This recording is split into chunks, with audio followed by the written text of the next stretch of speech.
Karon kay nagkasinabot naman pod ni mga laagan nga mulaag diri sa lugar ila paring tamin. Surprise ra gyud nga laag para makalipay ang tanan diring dapita. Isa sa nindot nga laag kanang surprise ra bitaw. Unya maatlanta nga bakante ta. Unya di ta mawori mulaag kay nakabitbit ta ug makadala diring dapita. Panandali ang kalingawan para sa tanan. Unya diri na pod nato ma-discover ang atong mga hidden talent diri.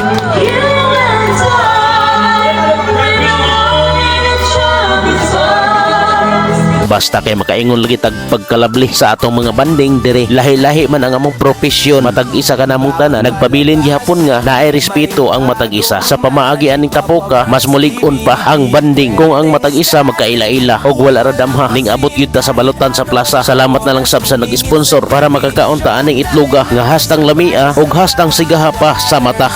Ay impas na gyud ni. Motaas na pod atong high blood ani. Ay pastilan, high blood na ganin ing taas pa.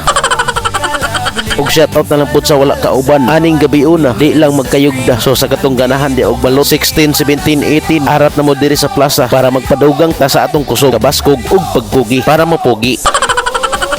Basta kay by 1 take 1 ra maning baluta ang duha tag 50 ra. Pastilan nga tirada nakapanggatas naman hinuon sa kagabion. Basta kay usap diri usap didto ay pastilan pagkalisod na lang gyud hunahon. Basta kay nagtapok ra ng mga onay og balot diha.